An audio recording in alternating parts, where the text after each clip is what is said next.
ایک تیمم سے کتنی نمازیں جائز ہیں؟ کیا ایک تیمم سے 2-3 نمازیں پڑھ سکتے ہیں یا ہر نماز کے لیے الگ تیمم کرنا ہوگا؟ تیمم جن صورتوں میں جائز ہوتا ہے تو ان صورتوں میں ایک تیمم سے جتنی چاہے نمازیں پڑھیں، جب تک تیمم ٹوٹے گا نہیں اس وقت تک آپ نماز پڑھتے رہیں۔ اور تیمم ان چیزوں سے ٹوٹتا ہے جن چیزوں سے وضو ٹوٹتا ہے، اور اسی طرح پانی پر قدرت حاصل ہو جائے تو بھی تیمم ٹوٹ جاتا ہے۔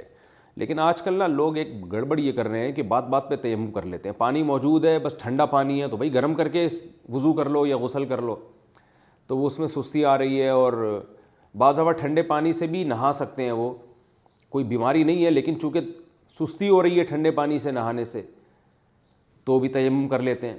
تو ٹھنڈے پانی سے نہانے سے اگر واقعتاً بیمار ہونے کا خطرہ ہے پھر تو ٹھیک ہے، تیمم کی گنجائش ہے، لیکن اگر صرف سستی ہو رہی ہے، بیمار ہونے کا خطرہ نہیں ہے، تو پھر سستی کی وجہ سے آپ تیمم نہیں کر سکتے۔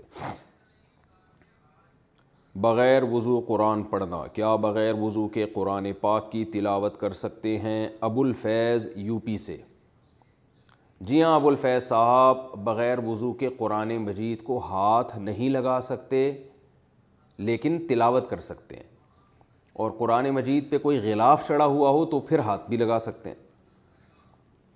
الکوہل، اچھا غلاف میں یہ ضروری ہے کہ وہ قرآن سے بالکل الگ ہو، اس کے اوپر جلد پہ نہ چڑھا ہوا ہو، یعنی الگ سے چادر میں لپیٹا ہوا ہو نا، جیسے چادر ہے آپ نے قرآن مجید پہ لپیٹ دی تو پھر اس چادر کو پکڑ سکتے ہیں آپ، لیکن وہ جو غلاف جو اس کا حصہ بن جاتا ہے اور قرآن مجید کے جو دونوں جانب ہیں وہ غلاف کے اندر ڈال دی جاتی ہیں تو وہ بھی قرآن کا جز بن جاتا ہے، پھر اس کو بھی بغیر وضو ہاتھ نہیں لگا سکتے۔